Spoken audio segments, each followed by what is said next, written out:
You hate government, one of them libertarian types, or maybe you just can't stand the president, gun grabbers, or warmongers. Me too. That's why I invented LibertyStickers.com. Well, Rick owns it now, and I didn't make up all of them, but still, if you're driving around and want to tell everyone else how wrong their politics are, there's only one place to go. LibertyStickers.com has got your bumper covered. Left, right, libertarian, empire, police, state, founders, quotes, central banking. Yes, bumper stickers about central banking. Lots of them. And, well, everything that matters. LibertyStickers.com. Everyone else's stickers suck.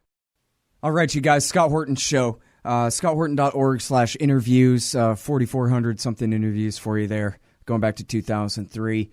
Also, LibertarianInstitute.org/Scott Horton Show. All the latest stuff goes there first. So sign up for the feed there, LibertarianInstitute.org/Scott Horton Show. And follow me on Twitter at Scott Horton Show. And, hey, if you guys are interested in the Q&A stuff, that's me answering your questions, then ask me, hashtag SHSQA on Twitter, or email me, scott@scotthorton.org, and then all those are going up at scotthorton.org/show, and you can sign up for the feed there. And we're doing the Q&A stuff, especially for those of you who missed the live show and the me talking parts. There are some of you out there. All right. Introducing our good old friend, Mohammed Sahimi.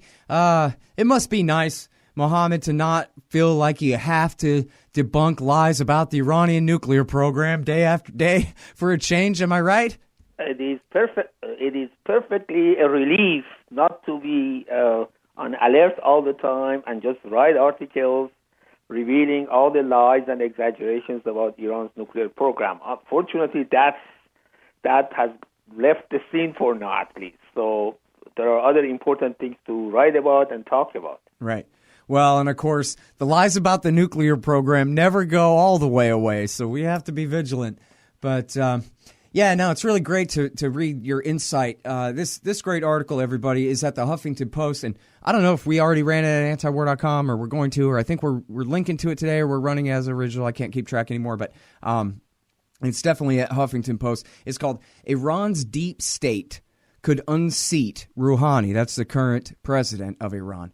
With Khamenei, that's the current supreme leader, backed hardliner in upcoming elections. And then, I'm sorry, I forgot to say, Mohammed is a professor of chemical engineering at USC. He's written for antiwar.com for years and for many other places about Iranian politics and especially the truth about their civilian nuclear program, etc. So anyway, here we get to these two major leaders in Iran, the president and the supreme leader, Rouhani and Khamenei. And now there's a presidential election, and he's up for re-election, right? And then, but this is also coincides with an election for the Council of Men that pick the next supreme leader. Is that correct? No, actually, this is coincides with the city council that run cities all over Iran. And it's actually a very important election, although we don't talk about it here, because these city councils have a lot of local power, and they also play a role in the presidential elections and the elections for the parliament, because out of these city councils, committees are formed to look at the candidates and so on. And as we say in this country, our politics is local, or at least some people say. It is the same in Iran. So these elections are also important. But the most important elections are what you just mentioned, and that is the presidential election, which will be held on May 19th. So it's about exactly 6 weeks from today. And there is, as usual, very fierce competition between various factions. But what is surprising and to some extent unexpected, to some at least, although I must say not to me because I follow Iranian politics very closely, is the emergence of this ultra-hardliner as a candidate that is apparently supported by the supreme leader Ayatollah Khamenei also. In the article, I talk about the Iranian deep state. I mean, we all know that many countries have deep states, namely a group of people that pull the strings behind the scene. They have a lot of influence, and they put out things through their front line or whatever, public front line or whatever we call them, to influence things. and Iran is no exception. In Iran, we have secret and sort of semi-secret networks of intelligence, security, and military officers and agents, and their supporters among hardline clerics and a small fraction of people, about perhaps 10% as elections indicate, that try to influence things from behind the scene. These guys were also opposed to nuclear agreement between Iran and 5+1. Excuse me. They also are opposed to opening the political space in Iran and move towards democratization. They also have a very hardline positions regarding what's happening in Iraq and Syria and Yemen and other places in the Middle East. And therefore, the emergence of a candidate that is supported by this group and apparently by Khamenei can have great influence not only on Iranian elections on May 19, but also the aftermath of it, because if he gets elected somehow, then everything in the Middle East regarding Iran's influence and intervention in the Middle East will be affected. And therefore, for people like me who want Iran not to really intervene in the affairs of other countries in the Middle East and just try to rebuild itself and move towards democratization, this is of major concern. So that was one motivation that I wrote that article, and I'm going to write more articles until the elections. Mm-hmm. All right, now, so the background of this, part of the background of this would be the nuclear deal with the P5+1, as you said.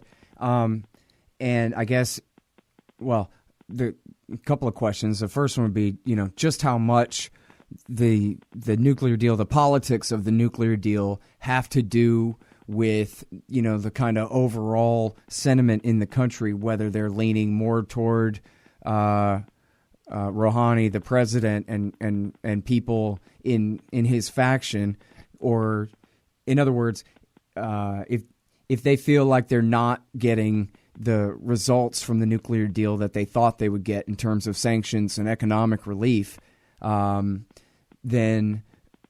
perhaps they'll be more jaded against the so-called reformers, the ones who are easier for the empire to get along with anyway, whatever you call them. And all that. So, I mean, we've kind of heard that the Americans have been dragging their feet on these sanctions all along. So how does that play in here? Okay, the sentiment towards nuclear agreement in Iran, as I understand it, can be put into two groups. One part of it, people generally agree that the nuclear agreement was good for Iran because they take a look at the rest of the Middle East and see that practically everywhere that is of importance, war is going on. I mean, in Iraq, we have war, in Syria, in Yemen, even in Turkey between Kurdish opposition and the government. And of course, in Lebanon, we always have tension and so on. So they think that because of the nuclear agreement, for now, Iran is safe and away from the war zone. So in that sense, everybody supported the nuclear agreement.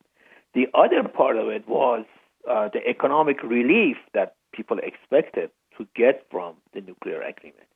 But that hasn't happened to a large extent. And the reason for it, at least one reason for it, is what you mentioned. And that is the fact that the U.S., even during the last year of Obama administration, dragged its feet in order to lift the nuclear-related sanctions.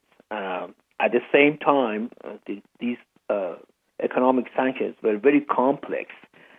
They may seem simple on the surface, but there are all sorts of regulations, rules, international agreement, and so on that have to be adjusted in order, for example, for Iranian banks to have access to their account in European and East Asian banks. In order for Iran, for example, to get back to the level of oil exporting before the sanctions, a lot of things have to be done because Iran was exporting oil to many European countries. But after Iranian oil sanctions, the refineries in Europe that were refining Iranian oil had to adjust for several months in order to import oil from other places to refine it. In refinery oil operation, you cannot simply stop taking one type of oil and then use another type of oil. It needs adjustment. So in that case, increase of Iran's oil exports have been slow. So the economic relief that Iranian people expected hasn't materialized to a large extent, and therefore, in that sense, some people are happy. But at the same time, Iranians also recognize that this is not, at least to a major extent, not Rouhani administration fault. They have been trying to do their best to remove all the barriers against commerce and lifting the economic sanctions and so on, so that Iran can get back on its feet. The hardliners, on the other hand, are not happy with the nuclear agreement. They think that Iran gave up too much and received too little. At the same time, what I call the deepest state is also deeply angered at Rouhani, not only because of the nuclear agreement, but also because of the fact that Rouhani administration, unlike the Ahmadinejad administration before the current administration, awarded many large contracts, internal economic projects, to many companies, corporations inside Iran that were linked with military officers and all the people that are behind the scene influencing things. Mm-hmm. And Rouhani stopped that. So that means that he also cut off a major source of income that they have. And remember, when these guys have all these big resources at their disposal, they can use those resources and influence elections, for example. Just as in this country, a lot of rich people and corporations try to buy votes through all these political action committees and this and that. The same thing happens in Iran. They can distribute cash among poor people and say on the election they go and vote for this. So that also has hurt them, which is another reason for them to be deeply angry at the current administration and trying to remove Rouhani from presidency. Yeah, that's such an important insight there.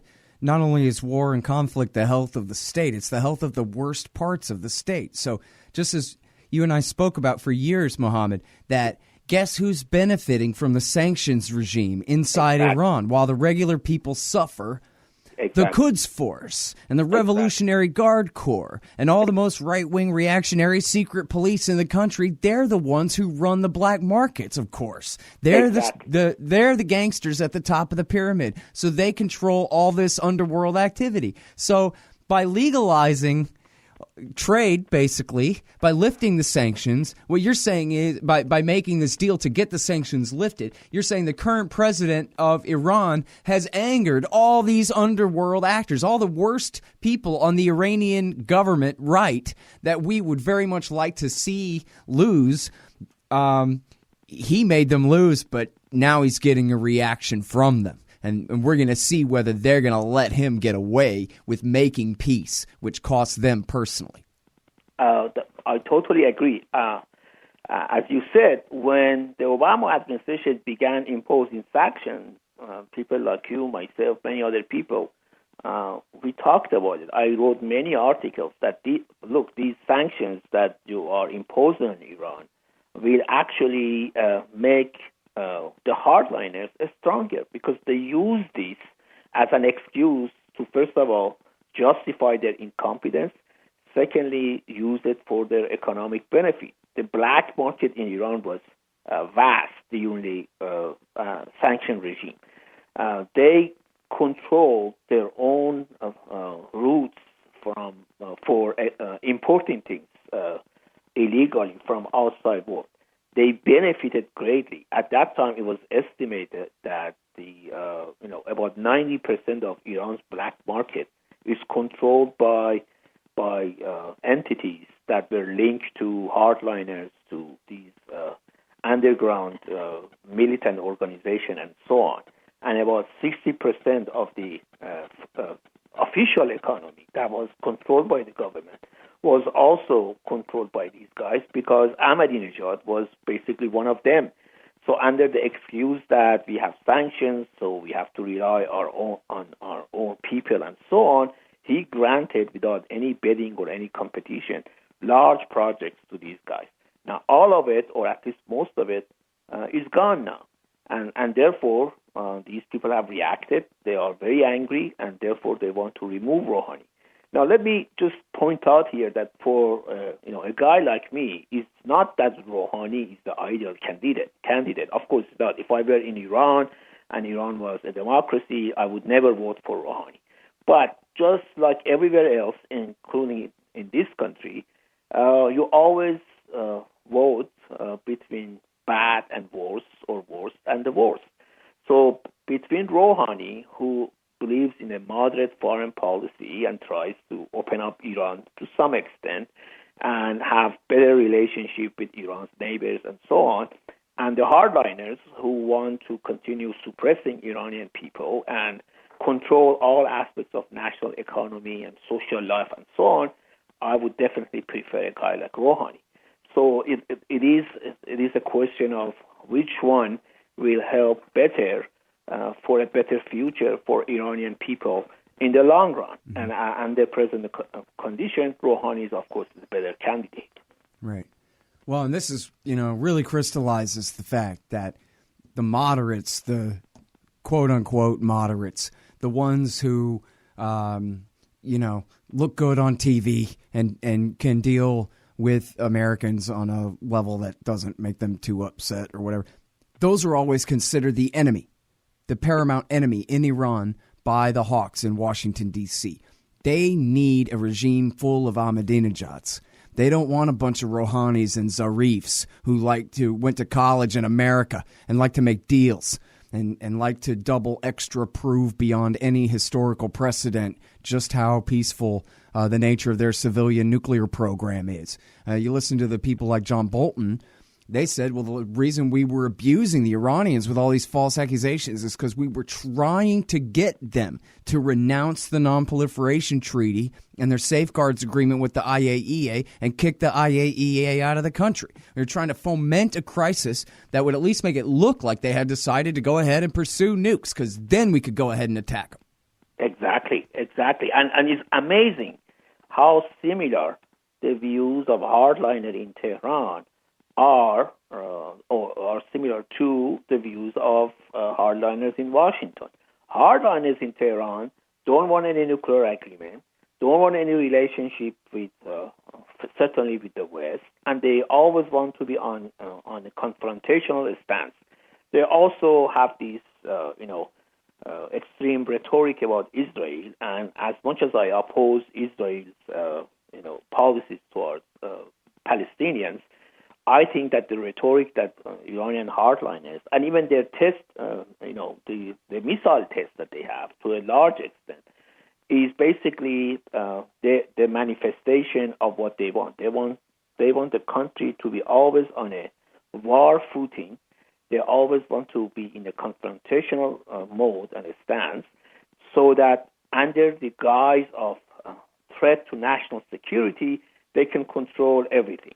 And of course, we know it's the same thing in this country. They also want the United States to be on a war footing. They also want the United States to be confrontational with Iran and make accusations and provoke Iran, so that they can find a justification to go to war with Iran and at the same time distract people's attention with all sorts of problems that we have in this country. I mean, as you and I and people like us know, since 2001, after the terrorist attack, this country has spent over $3 trillion on useless war in the Middle East, and at the same time, the infrastructure of our country is collapsing. So that's what they want, and that's what Iranian hardliners want. And as I said, it's amazing how similar their views are regarding war and peace. Hey, all, Scott here. On average, how much do you think these interviews are worth to you? Of course, I've never charged for my archives in a dozen years of doing this, and I'm not about to start. But at patreon.com/Scott Horton Show, you can name your own price to help support and make sure there's still new interviews to give away. So what do you think? 2 bits? $1.50? There are usually about 80 interviews per month, I guess, so take that into account. You can also cap the amount you'd be willing to spend in case things get out of hand around here. That's patreon.com/Scott Horton Show. And thanks, y'all. Yeah, it's really tragic. I mean, on the other hand, at least we have this nuclear deal now that, I mean, they can find another backdoor to war, I guess, if they want to gin up a worse conflict than is already taking place in Yemen or something like that. But it used to be for a very long time that the fake threat of an Iranian nuclear weapon or a program to make an Iranian nuclear weapon, that was the greatest pretext for war, and that has been put to bed thanks to Barack Obama's alliance with Vladimir Putin, by the way, is what helped to get that done. Nobody ever wants to talk about how heroic it was when Barack Obama and Vladimir Putin worked together with President Rouhani to pass this great de facto peace deal, is what it was. It turned down the burner on this tension by quite a lot, whatever, however you measure those degrees. And then, so yeah, you can see why the right wingers on both sides are so upset. But now, so can you tell us a little bit about this guy, Ibrahim, is it Raisi? Raisi. Okay. Yes. I'm sorry. It's I can't tell the I's from the L's at the Huffington Post today for some reason. But anyway, yeah, please elaborate. Tell us, this is the guy that's looking to challenge Rouhani? Yes. Right now, he's the custodian of this religious shrine in Iran. And this religious shrine, which is basically the gravesite of Shia's 8th Imam, has vast holding worth about $100 billion. So he has vast resources at his disposal. But politically, he has always been a member of the judiciary. And the judiciary in Iran has always been controlled by the hardliners, and in particular Khamenei himself and Khomeini before him.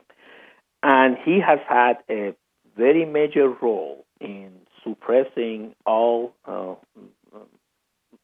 activities of people who want a better country and want to move the country towards a better future. In particular, he played a major role in the execution of close to 4,000 political prisoners in the summer of 1988. In the summer of 1988, as Iran-Iraq war was ending, Iran had thousands of political prisoners. And Ayatollah Khomeini, who was still at that time the supreme leader, wanted to put the country in a position such that after the end of Iran-Iraq war, Iran would not have to deal with these political prisoners. So what he did was he formed a committee of 4 people, one from the judiciary, one from Ministry of Justice, one from security, and so on, to look at the situation with political prisoners. So what this committee did, of which Raisi was a major figure, was interviewing each and every one of these political prisoners. And they asked him whether they had changed their philosophy or political thinking while in jail. And I must say that none of them had received execution. They had all been sentenced to jail terms. So none of them were supposed to be executed. So they interviewed each and every one of them, asking them whether they had changed their thinking and whether they're loyal to the Islamic Republic and so on. And if they said no, they haven't changed their thinking, they would be immediately sent to be hanged. So between July 1988 and September of 1988, close to 4,000 political prisoners were executed. And the main culprit behind it, after Khomeini, was this committee, of which Raisi, the current candidate, was a major figure. When he became custodian of this religious shrine last year, the reformists and the Green Movement supporters, what they did was they began making revelation about his past activity, because we have a young generation in Iran which may not remember what happened in the 1980s, and older people may not also remember or do not know about what was happening in the 1980s, which was a very painful decade for Iran. So what happened was the son of Grand Ayatollah Hossein Ali Montazeri, who was a very, very progressive cleric and supporter of the Green Movement, published the audio tape of a conversation that his father had with a member of this committee for execution of political prisoners. And in Iran, this committee is known as the Death Committee. So in the audio tape, he attacked them fiercely, and at that time, he was deputy supreme leader, so he had a lot of power. But he had opposed the execution, and he was attacking this, and he called Raisi, who is going to run for presidency, a criminal that history will judge him as criminal. He even said with utmost courage at that time that history will even judge Khomeini as a criminal because of these executions. So that hurt the image that the hardliners were trying to build for Raisi as sort of a pious man, and all sorts of other good things that they were attributing to him. So that also provoked reactions on the side of the reactionary people, and they even arrested Montazeri's son, Ahmad, for publishing these audio tapes and sentenced him to 21 years of jail, and they threw him in jail. But then major clerics in Qom, the center of religious activity in Iran, opposed it quietly and basically told Khamenei that unless he's released, they are going to cut off their relationship with Khamenei. And because Khamenei, although he's called Ayatollah, he's not actually an Ayatollah. He never had the credential for being Ayatollah. He relies for part of his religious, legitimacy on acceptance by these major clerics. So if the major clerics tell him that, if you don't do this, we are going to cut off our relationship, that is a major blow to him.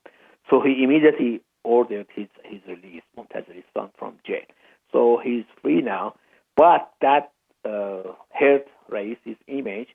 So now the deep state, as I call them, is trying its best to prop up Raisi, and the national network of radio and television practically every day broadcast something about him and attribute something good to him and so on, so that they can bring him to power. Now, here is one important aspect about Raisi. Recently, he has had several speeches in which he has talked about the foreign policy. And in his speeches, he has been an ultra hardliner, taking very hostile attitude towards everything that's going on, not only in the Middle East but everywhere else. He's talking about jihad, all sorts of things, and that is, although most people believe that it's basically just rhetoric and trying to provoke the hardliner supporters in Iran to come to the vote because they are not sure that their candidate can win. But still, talking with this language is very dangerous. Because as we all know, neocons, war party in the United States, uses such rhetoric and such harsh words as an excuse to go after Iran. I mean, we all know that, for example, Ahmadinejad said that Israel will disappear from history's page someday, by which he meant that, it will collapse in the way that the Soviet Union collapsed. But it was translated as he meaning that Iran will basically attack Israel and wipe it out from the page of history. And that, of course, was used as an excuse to take Iran to United Nations Security Council, to impose sanctions, and so on and so forth. So we know that this type of harsh language and rhetoric, even if it has no practical consequences, is really terrible for a country like Iran. And that is another dangerous aspect that this guy has. Right. Yeah, I mean, this is a thing that comes up all the time. It's hard to explain to people that death to America is just a slogan. It's not the actual policy over there. Sort of like injustice for all is just a slogan here. It's something they say, but that's not actually what they're working on, bringing down the great Satan. But to the average guy, hey, that's what it seems like. Look at them all chant and burn their flag and blah, blah, blah. Exactly. And in fact, Iran under Rouhani has been trying to expand its commercial relationship with the United States after lifting the sanctions. Iran signed a major agreement with Boeing to buy close to 100 aircraft, and Boeing just announced that another contract with another Iranian airline to buy up to 60 more aircraft. And as Boeing said, that this will create thousands of jobs in the United States. Iran has also have agreement with AT&T for communications, and Iran has been importing wheat and pharmaceuticals from the United States for years. And regarding that death to America, first of all, as you said, this is just a slogan. And secondly, it is uttered by a tiny fraction of the Iranian population. And even then, most of them don't believe in it. But because they participate in these religious ceremonies, and hardliners usually run these religious ceremonies, they shout it, and then that's it. That there is no consequences. Yeah. But look, it's worth bringing up here that you look at how much Americans hate the Iranians, and it's because the Iranians overthrew a government that we had foisted on them. Yes. Right? How dare they overthrow the Shah's regime? Where, look at it from the Iranian point of view. They actually had to suffer for 26 years under the tyranny of an American-backed dictatorship. So if you think about how mad Americans are that they overthrew the dictatorship we'd foisted on them, think about how mad we'd be if they'd actually foisted a dictatorship on us. Exactly. Death to Iran as a chant wouldn't be good enough. We would nuke them off the face of the earth one day, you know? I totally agree. And in fact, that has been, the point here all these years since the Iranian Revolution. The Iranian Revolution didn't result in the democratic state that we wanted, although comparatively speaking, Iran is in far better shape than the rest of the Middle East, except for Israel. If you compare Iran with every country in the Middle East, in terms of social structure, the press, the regular elections, which are not democratic but very competitive and meaningful, Iran is far ahead. But the point has always been, and many Iranian people, whether they support the hardliners or the reformists, believe that the United States never accepted the legitimacy of Iranian revolution. It never accepted the legitimacy of a revolution against a regime that had been imposed on Iranian people after the United States, in collaboration with Britain, overthrew Iran's democratically elected government under Prime Minister Dr. Mohammad Mossadegh. And as Stephen Kinzer said in his book, All the Shah's Man, if Mossadegh had not been overthrown, Iran would have been a completely democratic country. We would not have had Iranian revolution. We would not have had hostile relationship between Iran and the United States. And because of the Iranian revolution, political Islam, which always existed, was actually revived and led to other things. So perhaps, as Kinzer said, if Iran's democratic government under Dr. Mossadegh hadn't been overthrown, we may not have had the terrorist attacks of 2001, in fact. Sure. Well, look at it. I mean, the U.S., Jimmy Carter and Ronald Reagan supported Saddam Hussein's attack on Iran in order to contain the Iranian Revolution, at which point the leaders of the Dawa Party and the Supreme Council for Islamic Revolution in Iraq, they fled to Iran. And they lived in Iran for 30 years until George Bush reversed his father's policy, or at least Ronald Reagan's policy, and got rid of Saddam for them. And then guess who came and took over Iraq? Yes, exactly. That's precisely correct. Which, then again, to quote Prince Bandar, hey, our support for Daesh. Oh no, I'm sorry. This is Prince Saud Al Faisal said our support for Daesh is a response to your support for the Dawa. Yeah, exactly. So here we go. This is called a chain of events. By the way, yesterday was the 100th anniversary of Woodrow Wilson kicking this whole thing off by turning the tide in World War I, by breaking the stalemate Yes. And which led directly to communism, Nazism, World War II, the Cold War, the American Empire, support for the Mujahideen and Saddam and Iran and against them, and all these things. Yes, and let me mention this. Iran supported al-Dawa, but al-Dawa participated in elections in Iraq, and through votes and people's vote came to power, or at least shares power. Daesh, or Islamic State, on the other hand, is a purely terrorist organization that attacks innocent civilians, that has been trying to destroy both Iraq and Syria, and is supported by Saudi Arabia and other Arab nations of the Persian Gulf, which are supposedly our allies, the United States allies. And while the United States always confronts Iran for its support of terrorism, whether it actually exists or not, it never, protests or does anything about the fact that these Arab regimes are the biggest sponsors of terrorism in the Middle East and elsewhere. I mean, just look at September 11th. Out of 19 terrorists, 15 of them were Saudi Arabia citizens.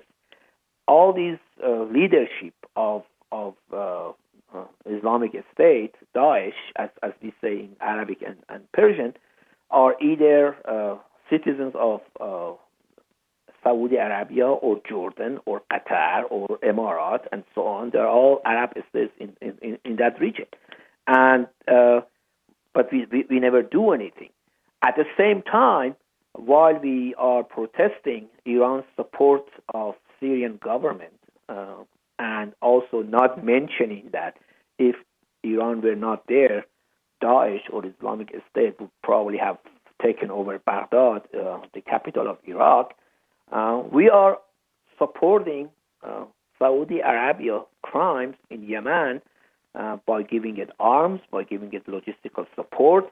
And while we are lamenting the death of children in Syria, which we should, we don't say anything about Yemeni children that have been killed over the past 2 years. Just in the special operation, the operation that by U.S. Special Forces that was done a few weeks ago, 8 children, very, very young children, died. Saudi Arabia has been bombing this poor country for over 2 years now. And the United Nations, the UNICEF organization, has reported that every 10 minutes, one child dies in Yemen. And who is the culprit? The regime that we support in Saudi Arabia. And the guns that we give to Saudi Arabia, and with the logistical support that we give to Saudi Arabia, and the military advice that we give to Saudi Arabia, and we don't talk about it. And Obama had a major role in this, and we don't talk about it while we talk about the crimes that supposedly the Syrian government committed, or Iranian government committed, and so on and so forth. So yeah. Well, and the bad news keeps coming, too, because I'm sure you saw this report in the Washington Post last week where they talked about this major escalation coming in Yemen because that's what Mattis wants, because he's obsessed with Iran and he believes this ridiculous myth that the Houthis are nothing but a proxy force for Iranian power, the new Persian Empire, or whatever in the Middle East, this ridiculous narrative that they've constructed, how they're ready to invade and shut down the last port there where the Houthis and the civilians are able to get food relief in order to starve everybody into submission. And in the whole article, they barely even mention, oh, yeah, and of course, we got to bomb al-Qaeda too, because what they didn't say but was obvious between the lines is we'll be fighting for al-Qaeda. Directly for al-Qaeda in this thing, again, just like in Libya, just like in Syria, just like we have been for the last 2 years, but we'll be escalating and giving them all the more advantage. So at least they're saying, well, and by the way, while the special forces are doing this, we're still going to have the CIA drone bombing al-Qaeda, so don't worry about that. As kind of as sort of an afterthought in the Washington Post piece. I totally agree. And we have to remember that even, for example, the New York Times says that there is no firm relation between Iran and the Houthis in Yemen. Houthis, make 40% of the population in Yemen, and they have legitimate grievances. At the same time, it's not just Houthis in Yemen. It is actually a coalition between Houthis and part of the Sunni population. Right. So, and the dictator who America supported for 25 years or so before they overthrew him and replaced him with this guy who's now lost out. Exactly. So. And there was this wonderful article by Hugh Hilterman, the Middle That's right. Yeah, no, I interviewed him about it. Yeah. Yes, in the Middle East. And he said that... It's called, pardon for interrupting. It's called, I'm sorry, because I interrupted you. Now I have to interrupt you again to clarify. It's the article, it's Joost Hilterman. It's in foreignpolicy.com, and it's called The Houthis Are Not Hezbollah. Precisely, yes. And in his very good article, he discusses how, because of the relation between Iran and Lebanese Hezbollah, they are making the same connections with the Houthis in Yemen, but actually that's not the case. And even the New York Times said that before the Yemen war started, there was practically no relation between Iran and Houthis. But because Saudi Arabia attacked Yemen, and because there is this fierce rivalry between Iran and Saudi Arabia, Iranians may have given some small arms to Houthis just to make Saudi Arabia nose bloody. But there is no actually major connection between the two. But yet they always talk about it and they're obsessed about it. Right. And at the same time, as you said, by attacking Yemen, by doing all of this, they actually help the cause of terrorist groups like Al Qaeda to go and recruit people and commit more acts of terrorism. Right. And as Joost pointed out on the show, they're actually handing a giant victory to the Iranians. The Iranians don't even have to do anything. All they have to do is sit there and be lied about, and it looks like they're making this major, gain and challenge to Saudi power. They've been waging this war for 2 years. They're still not 1 inch closer to actually reinstalling Hadi in power. Yes. So the Ayatollah gets all this win without spending a dime. Exactly. And what they say is that Iran is sending arms to Houthis. But what they don't say is, how is it that Iran is sending arms to Houthis? Yemen has been surrounded, land, air, and sea, by Saudi forces, the coalition that Saudi Arabia has put together, and the U.S. Navy. Right, and everybody knows that they have more weapons than grains of sand in Yemen, and they got a lot of them from America in the first place. And as you said, they're in alliance with the former government, the former dictator, and I don't know how many different army divisions, but it's not like they were for a real want of guns and daggers in Yemen. Totally agree. I totally agree. And this is just an excuse to not only expand the war, but also, go after Iran, for example. They think that if they defeat the Houthis and the coalition of which Houthis are one part, if they defeat them, then that would be a major defeat for Iran, which it would not be. If we are talking about victories and defeats, the Islamic Republic of Iran and the Ayatollahs in Iran have already won, because, as you said, they haven't done a thing. They haven't moved a finger, and yet Saudi Arabia is deeply involved in this war that there is no end to it. And at the same time, it is bringing condemnation of the whole world. Close to 10,000 civilians have died. Hundreds of thousands of people have been displaced, refugees. And this is a country that before war was importing 90% of its food supplies. And now, because it has been completely surrounded by Saudi and U.S. forces, we are going to have a major famine and a starvation crisis. And there are all sorts of pictures on the internet that and reports that report on the state of hunger in Saudi Arabia. We don't talk about all of this, but Nikki Haley, U.S. ambassador to United Nations, sheds crocodile tear for Syrian children, which of course we also condemn and we also oppose, and we also feel pain for each and every one of Syrian people who die in this useless war. But what she doesn't say is the role of the United States in this savage war in Yemen, which is killing just as many children proportionally speaking, or even more, as the Syrian children that are being killed in Syria.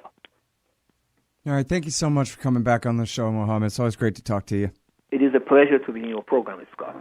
All right, y'all, that is the great Mohammed Sahimi. He teaches chemical engineering at USC, and he's been such a great critic of American Iran policy, and for that matter, is such a great analyst of politics in Iran. And you have to check out this great article at the Huffington Post. It's called Iran's Deep State Could Unseat Rouhani with a Khamenei-backed hardliner in upcoming elections. And yeah, it's getting into the weeds, but you can do it. So do it. It's at the HuffingtonPost.com. I'm Scott Horton. Check out the full archives of these interviews at scotthorton.org/interviews and at libertarianinstitute.org/Scott Horton Show. They all get posted there first, so sign up for the RSS feed there. And follow me on Twitter at Scott Horton Show. Thanks very much, guys. This part of the Scott Horton Show is sponsored by Audible.com. And right now, if you go to audibletrial.com/Scott Horton Show, you can get your first audiobook for free. Of course, I'm recommending Michael Swanson's book, The War State, The Cold War Origins of the Military-Industrial Complex and the Power Elite. Maybe you've already bought The War State in paperback, but you just can't find the time to read it. Well, now you can listen while you're out marching around. Get the free audiobook of The War State by Michael Swanson, produced by Listen and Think Audio at audibletrial.com/Scott Horton Show. Hey, y'all, Scott Horton here. It's always safe to say that one should keep at least some of your savings in precious metals as a hedge against inflation. And if this economy ever does heat back up and the banks start expanding credit, rising prices could make metals a very profitable bet. Since 1977, Robertson Roberts Brokerage Inc. has been helping people buy and sell gold, silver, platinum, and palladium, and they do it well. They're fast, reliable, and trusted for more than 35 years. And they take Bitcoin. Call Robertson Roberts at 1-800-874-9760 or stop by rrbi.co.